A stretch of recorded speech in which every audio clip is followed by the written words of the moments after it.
cancer, because they will be, subjects of cancer in time. There's one example where somebody has the entire colon and rectum removed because he had the classical features in FAP. If you look at this fine, there are multiple small, tiny little polyps scattered all over the colon and rectum. Yeah, and so this is how FAP, and they usually describe it morphologically as a carpet of polyps. So the entire colon and rectum is just carpeted with polyposis. So what are polyps, basically? So polyps, again, they are growths that protrude from the inner wall of colon and rectum. So morphologically, they can be described as what's called a pedunculated polyp. Pedunculated means one which has got a stalk on it, like a little mushroom, and the other one being a sessile or a flat-based polyp. Why is this important? Because the techniques of removal of these polyps will depend on how it appears morphologically when we do an endoscope. And the different various types of polyps. So I think the only thing that probably you need to be familiar with is what's called adenomas, adenomatous polyps. Some of you all who've had cancers before, you've known the type of cancer you've been subjected to is adenocarcinoma, right? So these adenocarcinomas, they originate from adenomas. So adenomas are precursors towards cancer. So that's all I think you need to infer from this little slide. Yeah. So most cancers arise from this adenomatous polyps. So polyps are precursors towards cancer, and the sequence of sequelae is usually small polyps gradually getting bigger, and they undergo different grades of dysplasia and ultimately forming into a cancer. And this process of turnover usually takes years. Now, it's very difficult to ascertain how long the process of polyposis or polyp changes to a cancer, because most of the time when we see a polyp, we pluck it off straight away. So to have a real typical analysis decide how long the process takes is not really easy. But what's been advocated, what's been seen is most times we think that most polyposis, they take at least years, sometime up to the stage of 10 years, which is why in certain countries, they even advocate screening processes. Once you have a normal colonoscopy, you need not have a scope for another 10 years thereafter. So they are quite confident with the interval of a 10-year break. I'm a bit reserved about 10-year period, but sometimes I think in certain circumstances, it is something that we can advocate. So risk of cancer, again, is higher when there are more than 3 adenomatous polyps, or when there are high-grade dysplasia. Dysplasia is more like a precancer change, or there's villi-like changes. There's more, basically, it's more of a technicalities, I think applies mainly for the role of surveillance. We as endoscopists, we need to know when to surveil the subsequent post-scope based on these criteria. When they have a high risk of cancer change or high features like these, they may subject them to an earlier surveillance scope thereafter. Again, a picture of a patient who had what's called a Lynch syndrome, HNPCCs, morphological. This is how he described the typical pedunculated polyp, a little mushroom in the top with the stalk at the bottom. And these are flat-based polyps. So overall, the risk of adenoma progressing to cancer, it can vary between 2 to 8% over 10. This one is a very earlier series of studies we've done, and increases with the size of the polyp. So the larger the polyp is, the higher the risk of being cancer. This is what's shown in this little table. So polyps who are greater than 2 centimeters, you almost have 0.5% of chance of it turning to cancer. So again, whenever we see a polyp on colonoscopy, we try our utmost best to remove it endoscopically, but sometimes it can be challenging, especially if we've got a huge polyps, which might be tricky, which are non-pedunculated predominantly, and those are more tricky. And so sometimes, in some circumstances, we just biopsy those and may need to subject patients to surgery and thereafter. Now, just moving on, the other risk factors, things like inflammatory bowel disease. Some of you may have heard of things like ulcerative colitis. Now, it's very much prevalent in the Caucasians, but we see quite a fair number of patients with ulcerative colitis even in Malaysia. And in patients who have long-standing ulcerative colitis, they are tendency of undergoing a malignant transformation, especially if they are especially if they've got what's called a pancolitis. The entire colon is involved, and the extended involvement is important. The severity is important. The extensive disease, the severe ulceration, so the tendency of turning into cancer. So many of these patients, especially if they're beyond 10 years of UC, they have to be watched and undergo random biopsies to exclude underlying turnover to cancer. Yeah, so the other factors with small and very uncertain increased risk are things like dietary factors, smoking, alcohol, obesity, are some of the variants that I think I need not touch very much on this, but some, I know one of them, which I feel a lot of patients usually always like to consult and ask around, would be the impact of diet. I think it's, again, a lot of diet related studies are very much observational based, but I think it's known fact. A lot of studies have shown that long-term consumption of red meat or processed meat, for example, your bacon, your burgers, your ham, stuff like this, they can predispose you to cancer disease. And of course, high temperature cooking, overcooking, barbecuing, pan frying, and they can result in production of polyaromatic hydrocarbons and various other carcinogens from the charring process, which again can trigger off pre-carcinogenic change. Fiber, again, by increasing bulk in diet, it does help to reduce the intestinal transit and hence reduce exposure to potential carcinogens thereafter. Now, just a very simple, interesting little study I just would like to share with you. It just caught my eye some time ago, and I think I did present this sometime in one of the talks before as well. Now, this basically is just to look at the relationship of different dietary patterns and relating it to the risk of cancer. Again, I must allude that many of these observational studies are very, we got to take it with a pinch of salt, but I found this very interesting because it was a large series of people, almost more than 90,000 people involved, and there were 70 Adventists, and they were categorized in different dietary patterns. Four were vegetarian patterns, and one was non-veg. And among the vegetarian, there was a vegan. Vegans are those who don't eat milk, don't eat dairy, don't drink dairies, and at the same time, they don't take meat, obviously, eggs and so on. But then there's lacto-vegan, which do consume milk and eggs, and pescatarians that does consume fish, but not the meat, and the semi-veg and non-veg. So the mean follow-up was about 7.5 years. And obviously, there were quite a number of dropouts from this study as well. But they found that 380 cases of colon cancers and 110 cases of rectal cancers were noted in this category of people. And amongst which, I think it's no secret, probably you wouldn't tell that the vegetarian group had a low incidence of cancer, but among the vegetarians, which was the at the lowest risk, was actually the pesco vegetarians. So basically, vegetarians who had consumed a little bit of fish. So again, I would again allude that basically this is very observational based. What's the relationship between fish? Whether it's got some kind of a protective mechanism, I can't tell whether it's going to work in this kind of scenario. But again, something to this fact. So I'll leave this to your discretion. But it's known a fact that basically vegetarians do have a lower risk of cancer. But again, like I said, one of my initial slides, cancer is not just a single disease factor. It's multifactorial. It's a combination of one's genetic susceptibility with environmental factors. So diet does have a role to play, but it's not the only factor that would implicate cancer formation. Now, I'm going to touch very briefly on symptomatology. Now, even just to allude that, at least what are the common symptoms that patients present. Because the reason why this is important is many times patients who present to us the symptoms, they're already very much in an advanced stage. So again, just to allude, what are the symptoms that patient may present with? Again, I categorize it two common scenarios. The chronic symptoms are what patient usually present with, and there are a certain number of people, at least 1/5 of patients who present to me at colorectal cancer would present in emergency state. Now, among the symptomatology, altered bowel habits are, I think, something that we're all familiar with. Now, again, it's best to understand what do we mean by the term alteration bowel habits. Now, everyone, as we know, has got a different bowel motion pattern.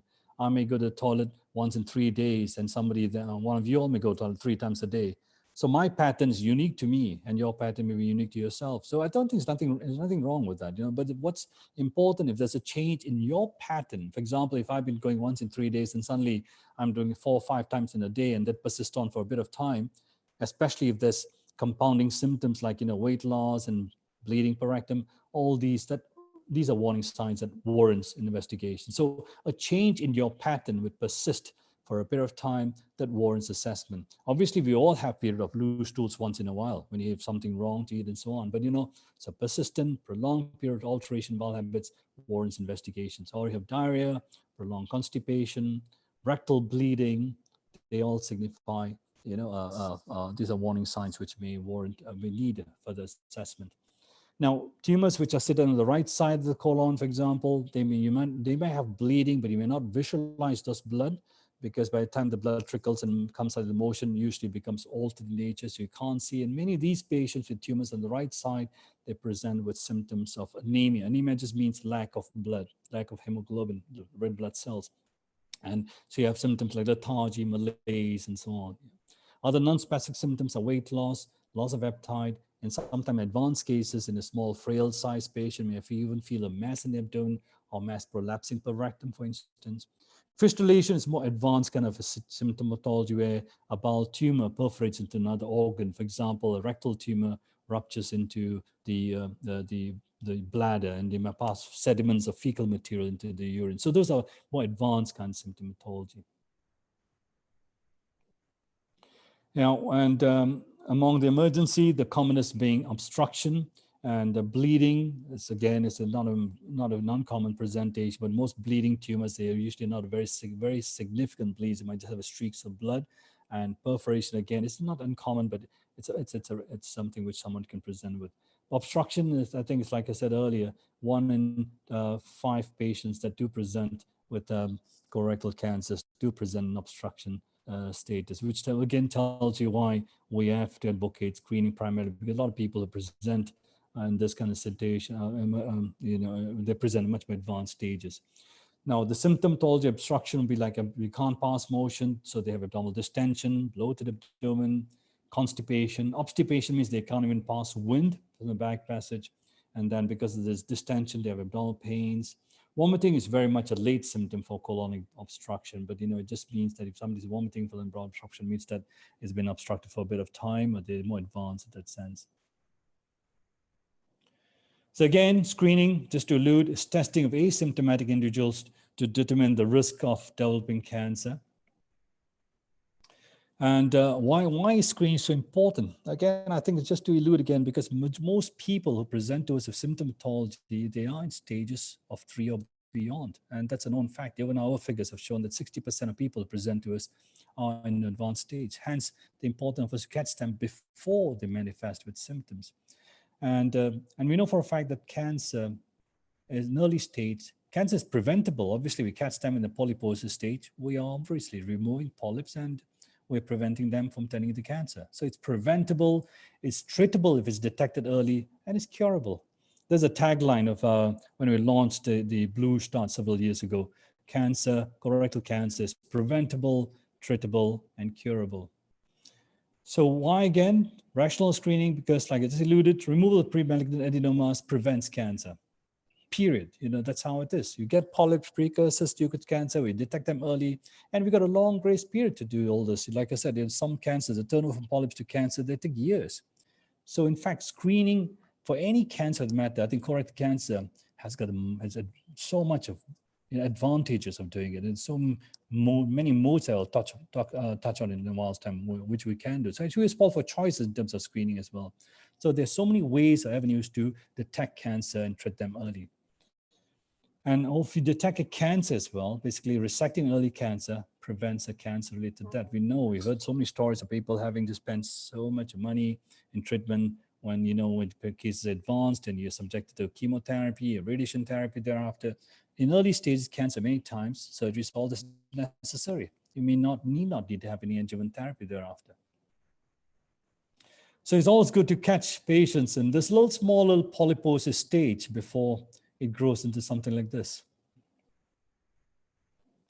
Now, the other need for screen, which I feel is also very, very important, especially in this current times and age, is basically the cost involved. I think that we've heard, stories of patients having to even sell their homes for treatment, treatment or surgery, combined with chemo radiation. Costings may amount even close to about 6 digits or more, 100 over 1,000, sometimes even way, way beyond that. So now just to share this very old slide, basically someone from the insurance industry, just one of the insurance industry people who had shared this slide with me. It's where a total payout in 1 year for only one particular insurance and for all forms of ailments is about 43 million. And if you look at this slide, basically in the top on the list is cancer. So cancer treatment alone accounted for 53% of all the payouts by the insurance. So you sum out all the other treatment modalities, sepsis, traumas, heart attacks, strokes, whatever. You sum all that up, it doesn't amount even less than what the total amount is being paid out for cancer treatment.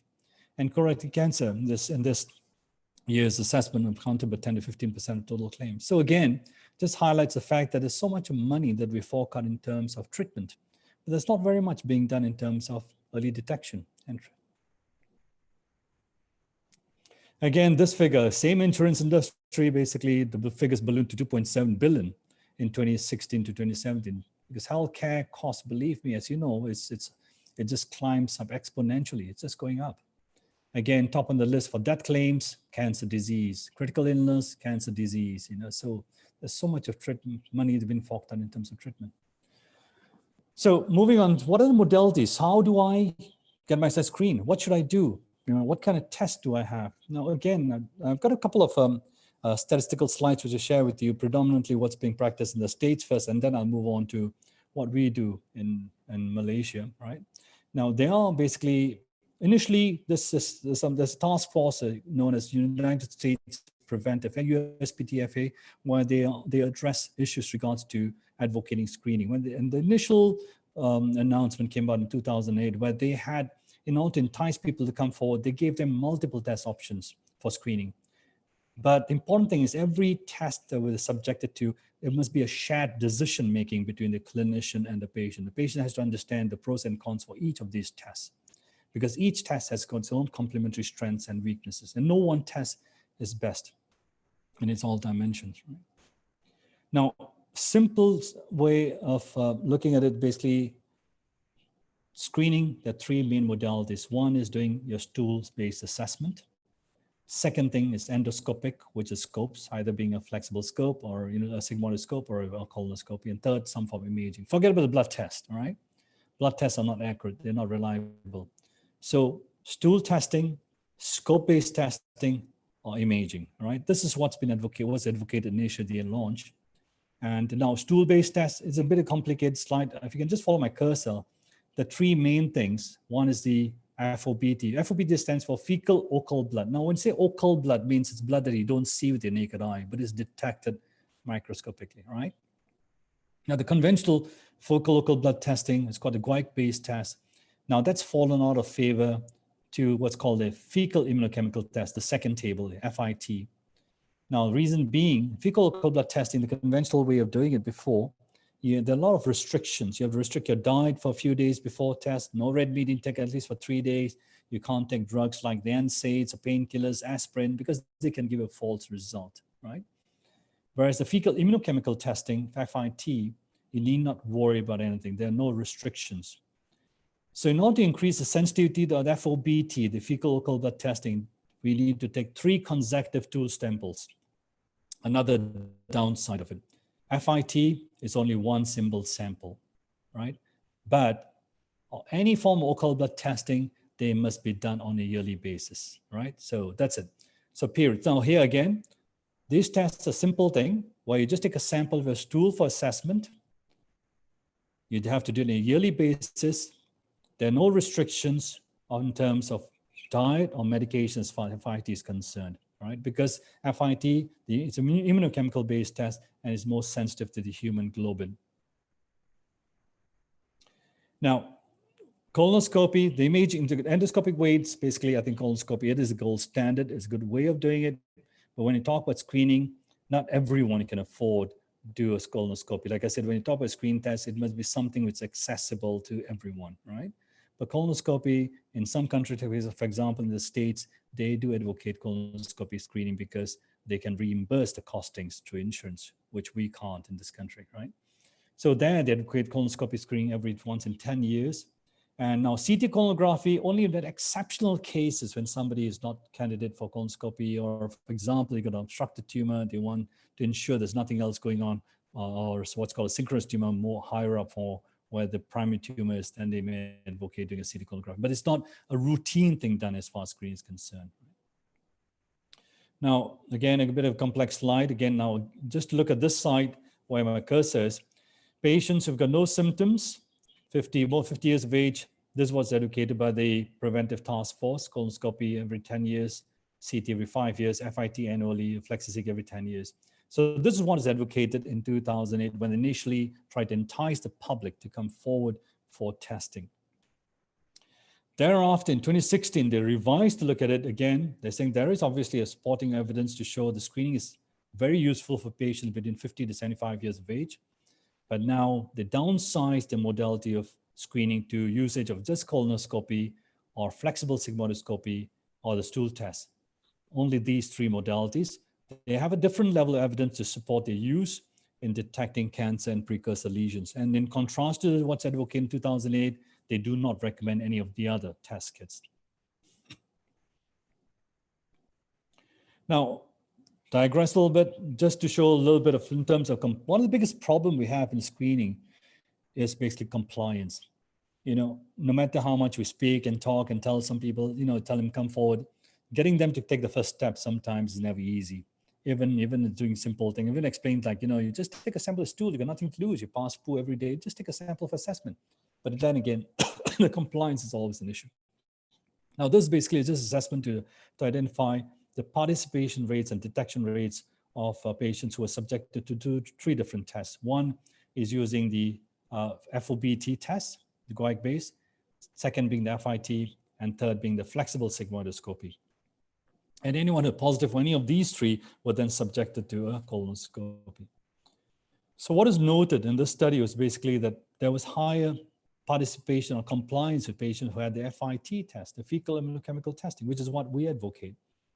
Stool testing using FIT. Why the FIT is more better than FOBT? Because, again, for reasons I just alluded, just one single sample is required. You know, you don't have to restrict in any form, no dietary restrictions and so on. So the acceptance FIT was much superior as compared to FOBT or flexible sigmoidal.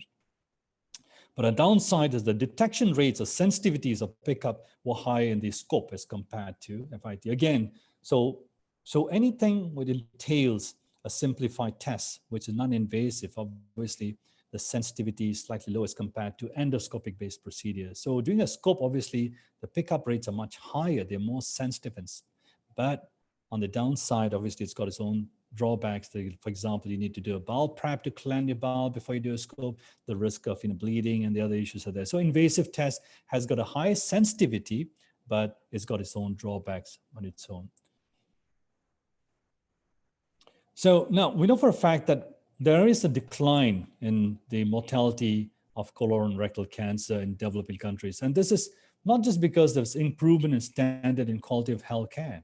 You know, I'm not talking about treatment today, right? But what is the other important factor, which has resulted in a reduction in mortality, is the high compliance to its screening, because people are beginning to realize that there is a role, there's a need for screening or early detection. Now in the States, screening basically is recommended for those between the ages of 50 to 75 years of age. Now in 2002, when they initially eluded the various modalities of screening, now 54% of adults had colorectal cancer screening, and this ballooned to 65%. And I don't have that figures, but I think arbitrarily I was told that in 2018, they had about 80%, which is actually a fantastic number of people who had come forward with screening. And most common screen modality was a colonoscopy. Now, this is basically presented by the CDC in the States itself. So what they advocate, again, patients 50 years above, come forward, get a screen modality, get a screening colonoscopy done. Now, the reason why I think they have got a very good, results in terms of compliance and so on, partly, like I said, is basically they have the Medicare, behind them. So the Medicare beneficiaries, patients can have a scope done and they are reimbursed. I think that is a big plus point in the States as compared to many of the countries. So essentially, having a colonoscopy as a screen in this country is going to be a dream come true. But I don't think it's going to happen at least within the next couple of decades. No, but what we advocate obviously is other modalities of assessment and subjecting patients to colonoscopy if they are found to be positive following test kits for example, like a fecal Gilbert testing and so on. So again, I think, and furthermore, the other reason being, like I said, essentially that not everyone can afford having a colonoscopy done. So in our context, it varies a little bit as compared to what's been advocated in countries like in America. So screening for colorectal cancer is substantially very much an underutilized preventive strategy because primarily, number one, there's still very much a lack of understanding. and I think that's where our role is important. We have to keep advocating. We have to get the various media, the various sources to come on board and keep advocating the importance of screening. Compliance has always been an issue, and obviously cost is something that's also a big burden in this current time and age. So what's the burden of colorectal cancer in Malaysia? Now we know for a fact that it's the second most common cancer, and it's got an age standardized rate of 18.3 per 100,000 people. Now more than 90% of those are seen above 40 years of age. If you remember the initial slide I put forward by this year report that stated more than 90% of patients with colorectal cancer are above 50 years of age in the States. But we tend to see patients slightly in the younger age, which is why I think we should advocate screening at much younger ages compared to not just 50 years. And again, ethnicity, we know the Chinese have got a higher predilection for cancer as compared to the Indians and Malays. Now, what about the stage of presentation? Again, this again is a very, well, it's a downside of what we're seeing. Majority of patients that we see are usually advanced stages. If you look at people here in this study by Rashid, 40.2% at stage C, 21% stage D, stage 4. A lot of patients are falling in this category of people. So most people who present to us colorectal cancer, sadly, are usually in advanced stages. Now, this by the National Cancer Registry again. I believe this, both sexes. So this is the male. The ones in blue are the males, and the ones in red is the female. Again, looking at stage 3 disease, 30%, stage 4, 36 and 33. So 60% of patients who present to us are in stages 3 and stage 4. Stage 1 and 2, negligible. In fact, sometimes I'll be, surprised. The number of cases I get who are stage 1 disease are just a handful, So most people are usually in the later stages.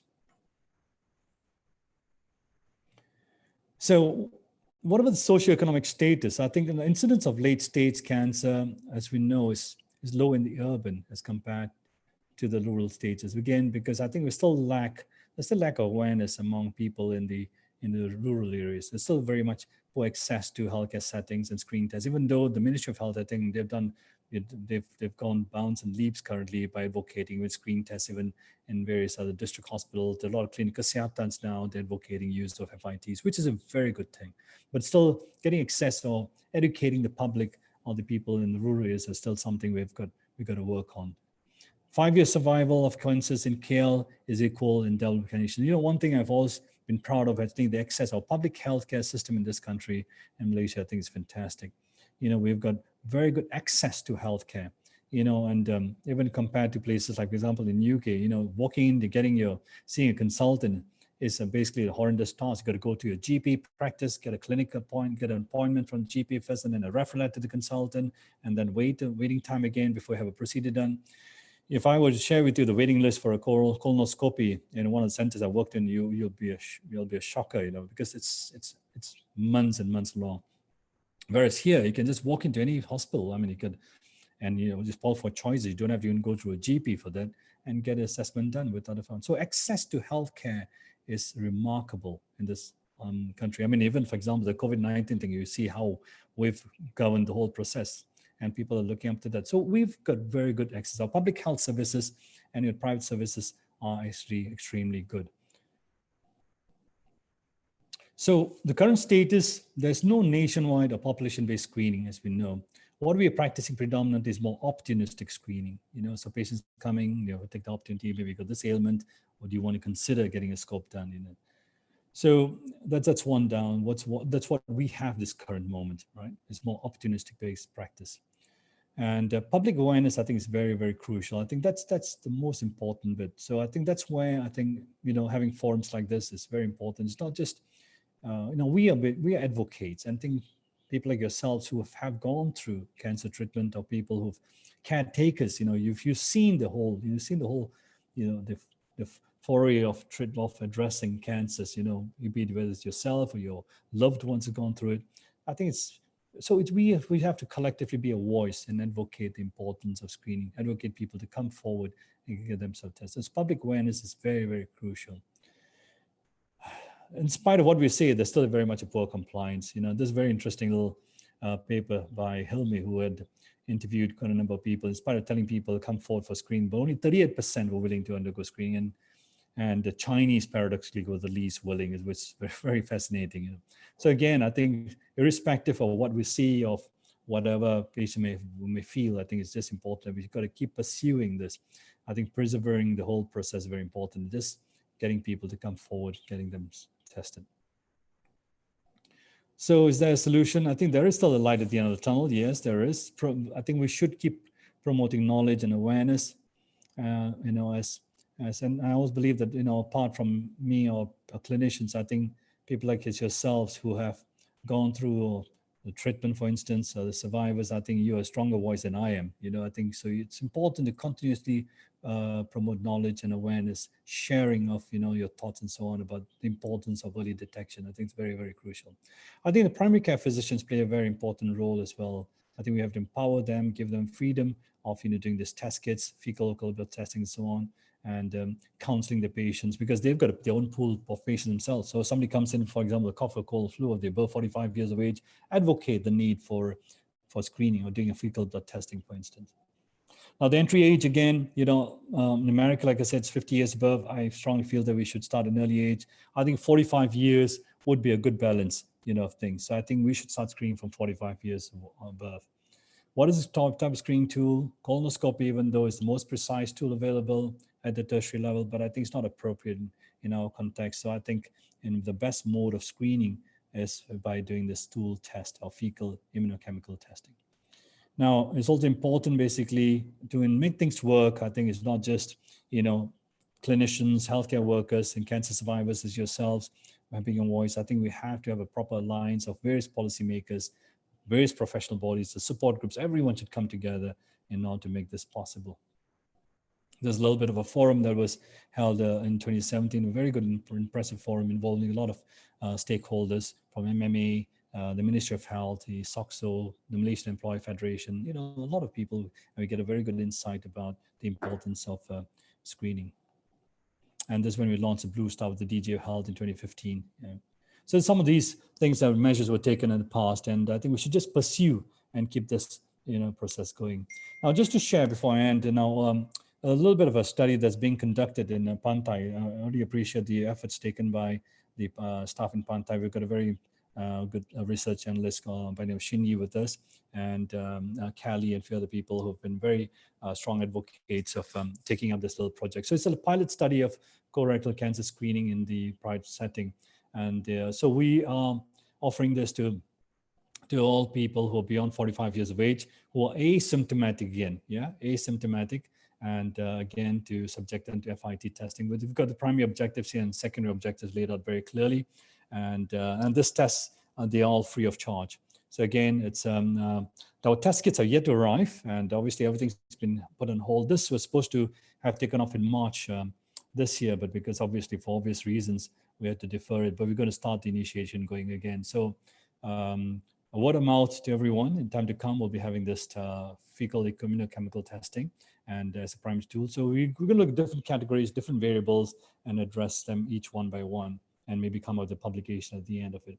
So so pass the word around. In time to come, we'll be doing this test, and we'll obviously share our results in time in due course as well. So in conclusion, I think screening, we know for a fact, it does lower the incidence and mortality of colon rectal cancer. It's evidence in the States that both incidence and mortality rates of cancer have been declining. And cancer, colorectal, is preventable through the removal of pre-malignant polyps, and it is curable if detected and treated early. And I think there's nothing to dispute on this point. So colorectal cancer is preventable. It is treatable if it's in the early stages. Now, just to end with a little bit of a slide, which I sort of like this little phrase. It's troubling that so much of energy and expense is devoted to the cure of advanced cancer, but so little time and money being spent on screening of polyps and early cancer. Okay, with that, I thank you.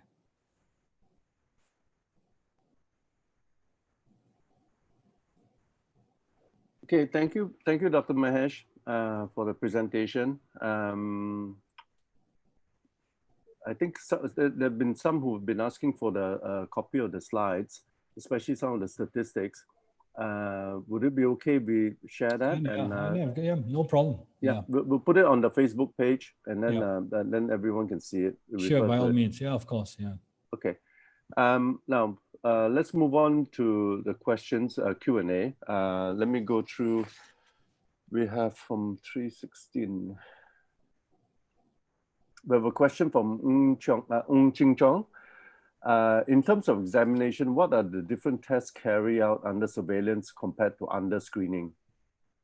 And she there's a follow-up. I have colonoscopy done and found some benign polyps and been removed. But unfortunately, 9 months thereafter, being diagnosed having stage 3 colorectal cancer. What could likely could have gone wrong for this case? All right, so surveillance, probably should take one step back to address why she was detected cancer 9 months after having a polyps removed. I mean, I would say that's very much an unfortunate event. But most of the time when you're surveilling polyposis, there are several variables we do look at. And firstly, depending the type of polyps are very important.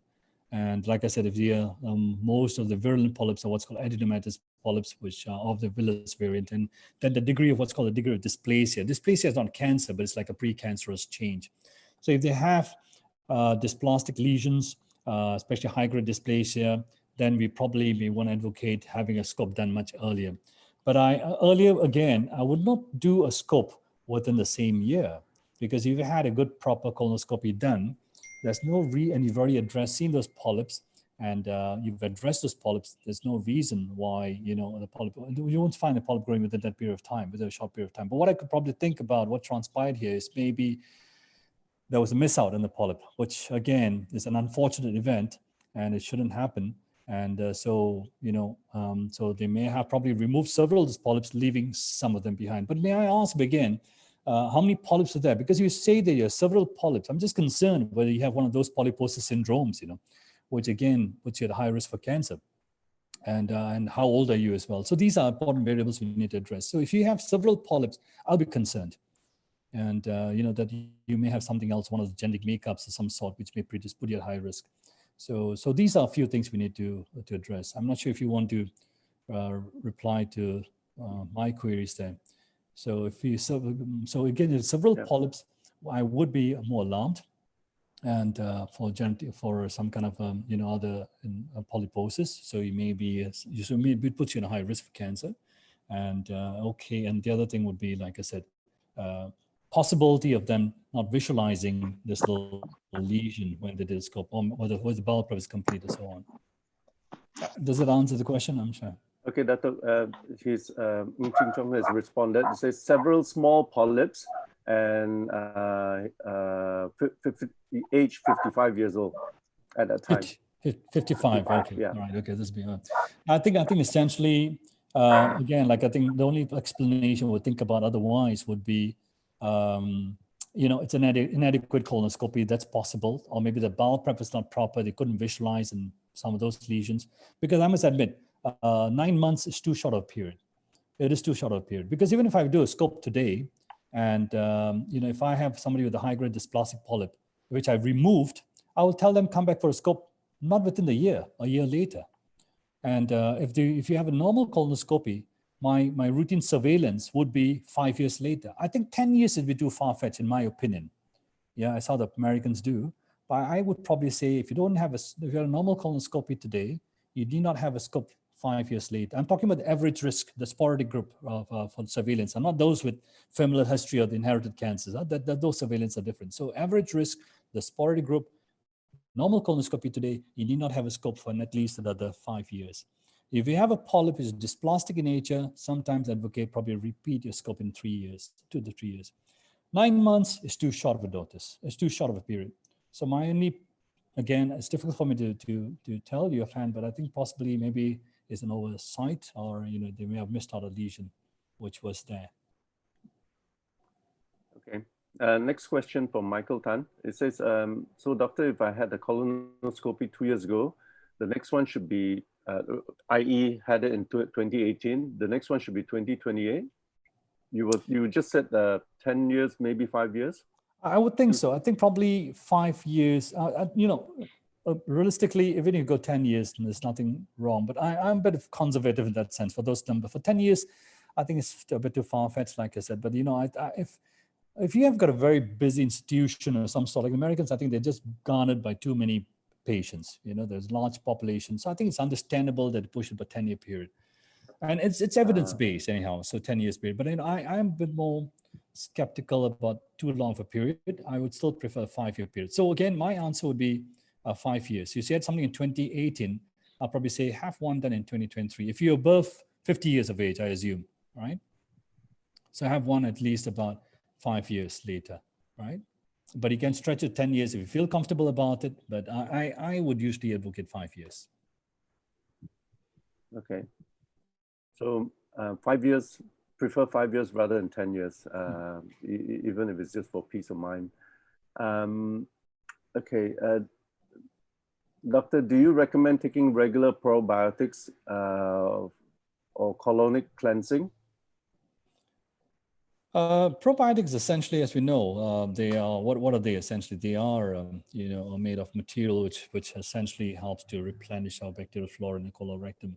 And again, do you need to take them regularly? I don't see any harm taking probiotics per se, but again, if you I do prescribe probiotics, but I go by indications. I don't tell people just take it as a supplement by itself. And but if I go by indications, saying like, for example, you have some kind of travelers diarrhea in the past, or you had some kind of prolonged antibiotic usage and your symptoms related to that, then I would advocate probiotics. But again, is it harmful? No. So if you want to just keep it like taking it as a supplement, I think there's nothing wrong with it.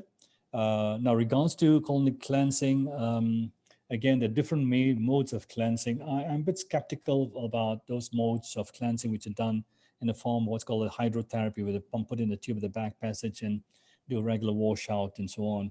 I personally have encountered several issues regards to this. I think if patients sometimes have come to me saying they feel so relieved doing this, they feel so light, and and I'm pretty sure you would. When you pass out all the goo and all that from the back passage, you'll feel much better. But in the long run, I think it's not a very good thing. And I also believe that nothing should be inserted in the back passage, apart from the occasional enemas or suppositories, which again, I'm a bit reserved about using too much enemas. Reason being, now our bowel moves in a unidirectional way. It's works by the process of peristalsis from the mouth all the way down to your stomach, your small bowel. And when you push in something to the back passage, what happens? You're pushing flow in the opposite direction. So what's known to be a one-way flow becomes a two-way flow. So if you're going to do this in a habitual manner, I think it's going to, there are some basically papers to show that it does induce some degree of atonicity in a bowel for prolonged use. So I still feel that if you're going to do this once in a while, it's fine, but not make it a habitual thing, because it does impede. If you want a good bowel washout, I'd rather give a solution that you use for your colonoscopy. Take it the right way through your mouth, wash it out in the right direction, unidirectional, the right way flow, rather than a back passage flow. So again, I'll be reserving the usage. Number two, the hydrotherapy or the washout. I've had actually a case of a patient who had a perforated colon, which warranted surgery. Again, these kind of scenarios are isolated. They're not common, but again, just be wary that sometimes, things may go wrong with that as well. Okay. Moving on to the next question. If I'm already on PET CT scan annually, FYI, recent test negative, do I still need to carry out colonoscopy annually? If not, what is the recommended interval, or what other alternative tests, will other alternative tests suffice? Okay, now that's a good question. Now, essentially, now assuming that you had recent surgery done, so you undergo surveillance, so you're having surveillance with the PET scans. No, I think it's a good thing to do, but you got to bear in mind, scopes and scans, they are two different modes of testing, and they complement one another. Now, when you do a scope, for instance, after your surgery for cancer, we're not really looking out for a recurrence in your colon rectum. Very rarely, extremely rarely would you encounter a recurrent disease intraluminally when you have a colorectal cancer or removed. Most recurrences will be sitting outside the bowel. It's either nodal disease or your liver, your lungs, and so on. That's where the imaging like scans come in the picture. So many times when we advocate surveillance, not screening again, surveillance for post-surgery, we are surveilling for your formation of a new polyposis. If you had a colorectal cancer removed and you had subjected previous polyps as well, we are surveilling if the new polyps that may pop up. So that's the main indication for colonoscopy, surveillance post-surgery. Obviously, if there are possibility, yet a margin of resection is very narrow, they're very near, for the previous, and their risk of recurrence is always there as well. So surveillance of colonoscopy is different from surveillance in the form of imaging or scans, PET scans, right? Okay. Sorry, a follow-up to that as well. For surveillance monitoring, i.e. colorectal cancer survivor, what will be the best test and recommend at what interval? Subsequent questions were, if I just had a PET CT scan done and the result is negative, do I still need to proceed with colonoscopy annually as recommended by my oncologist? Okay. Now, surveillance post-cancer surgery, I think, again, there are a few other variables that we look at. Number one is when was your surgery done? Now we got to bear in mind most recurrences, if they ever occur, they usually occur within the first 2 years post-surgery. At least 3/4 of recurrences are in the first 2 years. So which is why I got a very strict follow-up surveillance program. My first 2 years surveillance is very stringent. And, so I do follow up surveil patients by a few modalities. I see them every 3 monthly intervals for the first 2 years and 6 monthly intervals from the year 3 to year 5. And then I put them like in general population screening surveillance thereafter. So first 2 years, what I tend to do is when they come, if they're rectal cancer removed, for instance, I do a blood screen, which may include even a tumor marker, the CA marker. I'll touch about CA marker later on if you want to. It's entirely different. I never use CA markers as a screening tool, but I use it for prognostication of patients who've had cancer surgery before, especially so if they had a raised CA prior to surgery. So then I use that CA marker as a follow-up. It's a blood test CA marker, right? So that's one thing. And first year post-surgery, I do advocate colonoscopy, and thereafter, every 2 yearly intervals thereafter.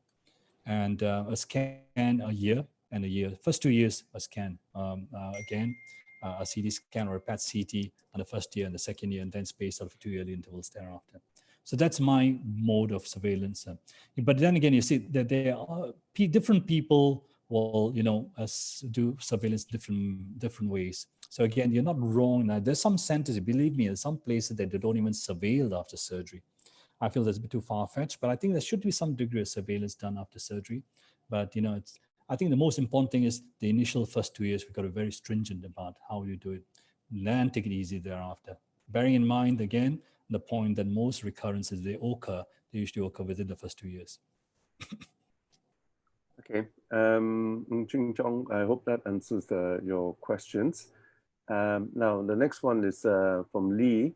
What's the reason, that statistic about the Chinese having the higher percentage of occurrences? Is there a reason? The reason why Chinese has the higher percentage? Okay, that's it. Now, essentially, now if you look at the figures, now, like I said, when cancer-wise, there's not a single etiology behind this multifactorial cause. You got to go back to the etiology basis. How does cancer form? Now, most times, obviously, the environmental factors like the diet we're exposed to has a role to play. But I strongly believe that the Chinese have got a high predilection primarily because of a bit of a genetic makeup at the same time. They have got certain genes to some extent which predisposes them to high formation of cancer formation. And this is prevalent not only among the Chinese predominantly, forget about the Caucasian world, even the Japanese and the Koreans for the matter, they've got a higher incidence of cancers colorectal cancers compared to the Indians, as compared to even the Indonesians or the Malays for the matter. So I feel that basically, even though we're exposed to the same kind of climate, our diet does vary a little bit to some extent here and there, but I think the genetic makeup has got a role to play. So it's a combination of the genetic predisposition we exposed to, the genetic predisposition we have, and the environmental related factors. So again, I think we are subjected to it because there's some genes in our body which probably predisposes to higher risk to cancer formation. Okay, so genetic and environment and genes might be the difference since we are all in the same place and same diet, more or less. Okay, next question. Why scanning up to 75 years old? What about those above 75? I think it's a very good question. Now, because reason being, again, this just basically a figure should mounted mainly in the States again. Primarily, they just found that basically the need for surveillance in elderly persons didn't prove much useful. But again, it's not a stringent rule. Anyone who wants screening thereafter above 75 years of age has to be done by case basis. So they are saying that 50 to 75 years is the main age for screening because that's a risk category. Beyond 75, they found it to be baseless primarily because, once you become a certain age, do you want to be subjected to some other tests and so on? Do you want to be subjected to invasive procedures? So it has to be a case basis. So you got an elderly gentleman who probably looks well alive and healthy, is very well shaped. There's no reason why you can't do that. But as a standardized mode of screening, the age 50 to 75 has been advocated, and thereafter on a case-by-case basis. I mean, even here for that matter, somebody comes to me at 80 years of age and he's got occasional, I may want to do a colonoscopy if the symptoms are there. But then again, we've got to ask ourselves, if we find something and he's very frail, he's got multiple comorbid problems, even if we find something, what are we going to do about it? If it's not a candidate who's fit for surgery or fit for any form of therapy, it's futile. So what I'm getting at essentially is going case by case. So the older you are, you have multiple comorbidities. Every test we do, we have to justify why we're doing it. So if you're going to do something, are we going to, for example, do the test and we find something else, are we going to move on with the test, with that result, So that's what we need to ask ourselves. Okay. I hope that answers. Now, what's the percentage of survival in Malaysia for stage 4 colon cancer survivor patient? Pretty grim, not very good. And again, but you'd be surprised, there are some stage 4 disease patients who present, in the form of isolated lesions. They we do a resection. See, when it comes to cancer treatment, basically, the main objective to remove and block. Surgery is the main mode of treatment. Chemo, radiation therapies, or immunotherapy for that matter, they are adjuncts to surgery. So if you can remove as much as the disease process is concerned, that basically is the main thing. So if somebody presents to me, for example, a rectal cancer with an isolated lesion in the liver, which is a single solitary lesion, it's a stage 4 already. But the lesion is just one lesion and it can be resected. At times, if patients are good candidates, we do what's called a synchronous resection. We remove the rectal, we remove part of the liver at the same time. And, there are a number of patients who have done very well. We've got patients with survival more than 10 years under my follow-ups now. But unfortunately, they are only a small group of people. Most people who present stage 4, they have multiple lesions or the disease, not just cut in liver, they are other organs as well. So those are the risky ones. Those are troublesome ones, where even though it's subject to chemotherapy, their survival is pretty grim. So in figures, we asked me the 5-year survival may just be between 10 to 15%. Okay. Yeah, grim figures indeed. But next question, if one does yearly fecal tests and only if it's positive, then do a colonoscopy, is it good enough for one who is above 60 years old? Yeah, that's right. Why not? Yeah. If you got a fecal immunochemical test done and you are positive, you need to have a colonoscopy. That serves all the purpose. Now, you got to bear in mind, FIT testing is futile doing an FIT if you're not prepared to get a colonoscopy thereafter. So if FIT is positive, you're advised to do a colonoscopy thereafter. That's the main reason. So if your FIT is negative, you need not have a colonoscopy. So yeah, 60 years is fine. Yeah, you should have a colonoscopy if you're positive FIT. Okay. Next question, what is a good surveillance for CRC patient for recurrence? I think you addressed some of this already just now, but yeah. What should be the right procedure? How to prevent a recurrence? So I guess you monitor, you do surveillance very closely in the first 2 years, right, doctor? That's correct, yeah. Okay, I think we've addressed that earlier already. Next question, I have a recurrence after the first surgery, later undergone treatment, then okay. What is the recommended surveillance method in my case? If what PET scan annually, please advise and elaborate. So recurrence and surgery after recurrence, sorry. I have a recurrence after the first surgery, later went through chemo, then was okay. What is the recommended surveillance method? Sorry, Thomas, you're breaking up a bit. Sorry, I can't hear you. Say again? Okay, sorry. I have a recurrence after the first surgery, later and then went through chemo again, then okay already. What Okay. is the recommended surveillance method? Okay, now again, the issue would be, where was the recurrence? Was it the liver? What organ was involved? Was it a local recurrence where the rectum was and so on, or its colon?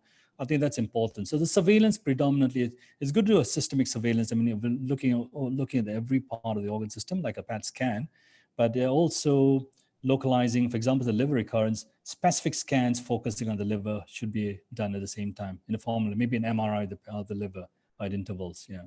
So surveillance will depend on where the recurrence was. Okay, Jim, I hope that answers your question. And another question from Jim: is the immunotherapy effective or recommended where blood is drawn from the patient, cultured, and re-injected to the patient? Is this preventive procedure effective or recommended? Now, immunotherapy is relatively new in colorectal cancers, right? And it's only selective in certain type of cancers itself. Now, the good thing about colorectal cancers, now we've got a lot of molecular studies that are patients can be subjected to and so on. And we have to look at those biological features before subject a person to immunotherapy, predominantly, for example, right-sided tumors and so on. So again, it's very much in early stages. Immunotherapy is prevalent in many of the several other cancers, lung, for instance, and kidney and so on. But in colon rectum, is very much a relatively early stage. But then again, it's coming about, and but like I said, it's going to be something which we have to watch and see at the moment. Okay. Next question about FITs. Where can we do the FIT test and the cost? Any idea of the cost? Sorry, Thomas, sorry, once again. Sorry, where can one do the FIT test and what is the cost? No, FIT test is it's relative. It's a very cheap test kit. Now again, one way is go to your GPs. A lot of GPs are general practitioners. They should have access to FIT testing because a lot of labs have got FIT test kits now. Ponte Prima has it. The BP labs have it. So essentially, but you have to go through a clinical-based practice or a GP practice, for instance, get them to do it. That's one avenue. Or even to any other, for example, the hospital for that matter, like I was saying, some district hospitals or clinical seatans, even they have FIT test kits. So access to FIT shouldn't be much of a problem. And now the typical test kit is just about 10 ringgit, 10, 12 ringgit, that's all. Obviously, in certain centers, medical centers, they might hype it up at 20 ringgit and so on. It's a very cheap test, so if you are, you can always consult your general practitioner. I always empower that all these primary test kits, screening should be done by the GP practice. We have empowered them to do all the simple tests. And so if you have a general practitioner, go back to them and just ask them, can I do a fecal immunocalc test? And they should link you up to the lab of their preference and get it done. Okay. Jim, I hope that answers the question. Oh, one comment from Jim was about his earlier question, the recurrence, because he had that recurrence after surgery. Recurrence was localized. I'm not sure what that means. And we have Mosi who said that FIT test from Puff Lab is 35 ringgit. Just for everyone's info. Yeah, thanks for So they are obviously in certain places. Oh, Pat Lab, is it? Oh, yeah, Puff Lab, 35 ringgit. Right, okay. Or dollars, I'm not sure, but I presume it's ringgit, the dollar side. It has to be ringgit. I don't think it's dollars. It's got to be ringgit. Yeah, okay. Yeah, I suppose it's certain, well, they will muck it up a little bit to a bit of a profiteering. But then again, it's, when it comes to screening, realistically, colorectal cancer screening is probably the cheapest of all screening modalities. Even a mammogram doesn't talk as cheap as that. But obviously, mammograms now, things like, they have, access to vouchers and things like that to mammogram with a very easy price. But screen modalities for colorectal, I think it's one thing that we should always, it's not costly in any way. So, but again, bearing in mind that if you have a positive for a test kit, then you have to subject yourself to a more invasive procedure like colonoscopy. But even that, a colonoscopy, if you find it difficult doing in a private practice, by all means, all it takes is just a small little referral letter, go to the government hospital somewhere or the other. So FIT, you just have to prepare yourself that if it's positive, you have to be followed up with the colonoscopy thereafter. Okay. We have a message from for you, Dato, from Eugene, Low Eugene. So thank you, Dato, for your talk. He's got some message that I think worth sharing with everyone. And your talk on topic that holds close to my heart. I think you hit the nail on the head with early detection. Patients do much better. In Australia, the government sends the FOBT test kit in the mail to every citizen age 50. Primary care physicians play a vital role as well.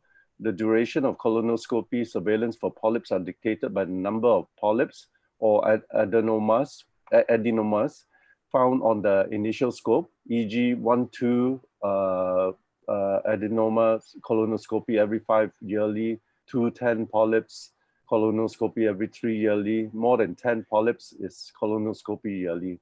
So clearly they have a much better. They do, definitely. Eugene, thanks so much for insight. It's always nice hearing from you, Eugene. And I mean, your late father was basically, as you know, as an icon.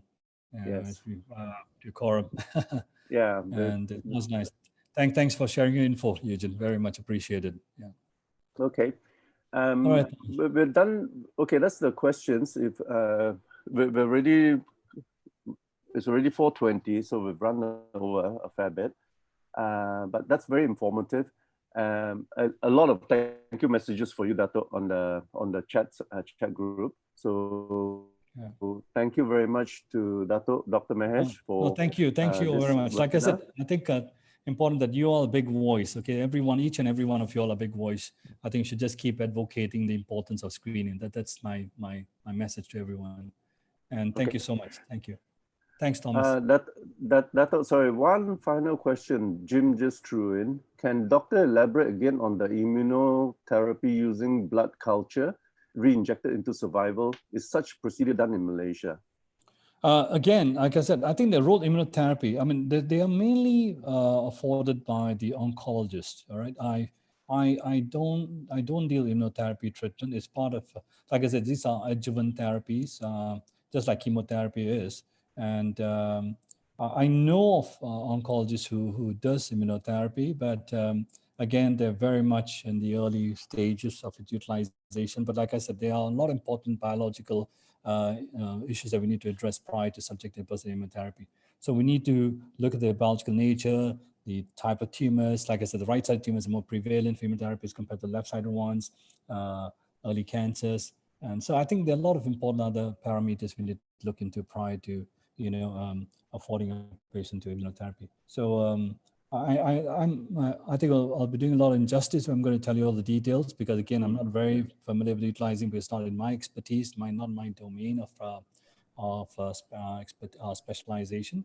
But I can put you through the right oncologist if you want to have a word with them later on in time to come. And yeah.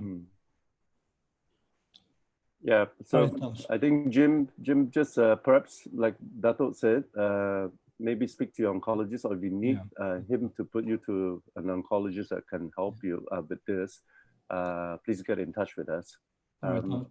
Okay, with Thanks that, very much. let's close this webinar. Thank you everyone for coming online.